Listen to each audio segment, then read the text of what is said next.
Hey folks, this is Chris in Fontaine in the Western Cape.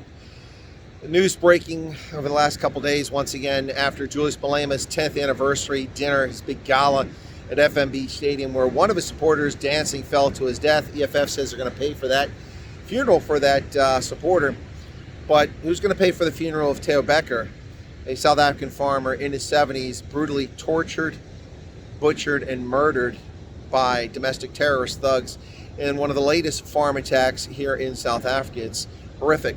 Now, Malema sang the song Kill the Boer at that rally, which the South African Inequality Court has considered to be free speech. Well, perhaps you can consider that to be free speech, but you certainly cannot consider the conduct of a member of parliament singing a song that calls for bloodshed to be representative of what a member should be. It violates all the canons and norms of South Africa's parliament.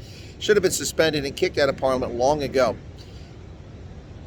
When a country tolerates songs that call for the murder, torture of a group of people, particularly a minority, based on their skin pigmentation, then the country is on its final throes and its deathbed. And that's perhaps maybe where we're seeing South Africa these days in the 21st century. It's really horrific. And the world sits by and says nothing, does nothing, simply tolerates this garbage as it unfolds here in South Africa. Can you imagine it, folks? The horror. Now, his wife, Marlinda, was also brutally attacked. She's in hospital, but she's lost her husband. She's now a widow for no reason whatsoever. Man's life taken prematurely. Well, the idiots who attacked them, or domestic terrorists, you take your description of how you want to call them, stole their car.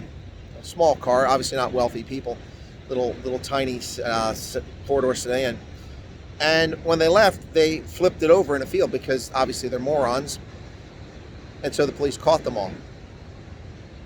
And I hope that they find themselves in prison in a very uncomfortable position.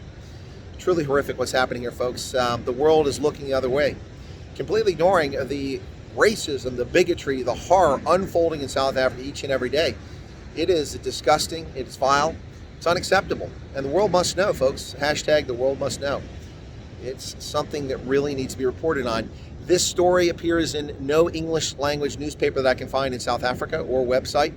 It was in Afrikaans, and it has been reported in alternative media by a few folks, including Ian Cameron.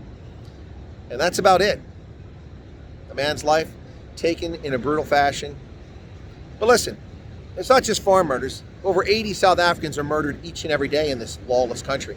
Over 80 South Africans every day. That's over 22,000 murders per year, folks.